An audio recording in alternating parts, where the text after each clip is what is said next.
Ice cream sandwiches are great. Pop-Tarts are great. Let's make a Pop-Tart ice cream sandwich. What could possibly go wrong?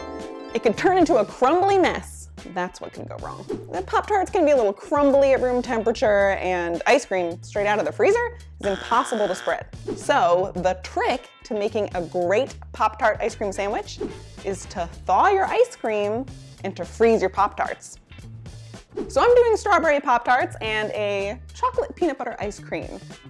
PB&J vibes, totally. But if you have coconut ice cream and s'mores Pop-Tarts, do that. If you like cherry frosted Pop-Tarts and maybe mango gelato, do that. It's really up to your preference and what you have in the freezer. So these Pop-Tarts go straight in the freezer. They won't get solid, crispy solid, but they'll get firm enough for you to handle easily.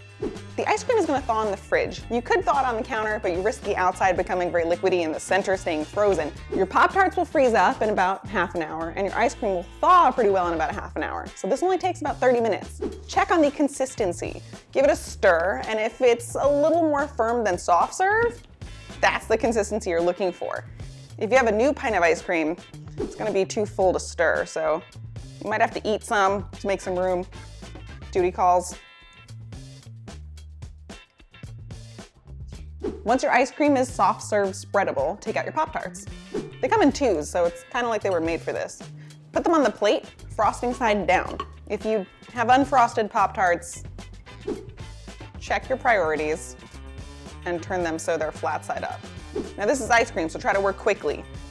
Take a big heap of ice cream, slap it on your Pop-Tart, and just try to spread it out so it reaches the corners. Once it's spread flat enough, take your other Pop-Tart and put it right on top. Squeeze it a little bit so the ice cream pushes out to the edges. You can leave it like this, it looks beautiful, or if you want, you can clean up the edges with a butter knife. I think it kind of looks better without the clean edges. It looks a little more Pop-Tart rustic. That's it. Once it's done, put this in the freezer so it solidifies, and you can even batch make these. I mean, a box has 8 Pop-Tarts, so you can make 4 ice cream sandwiches and keep them loaded in the freezer for a dessert emergency. Or you could just eat it now. Thanks for watching. I'm Allie, and be sure to subscribe to Lifehacker for some more food hacks like this one.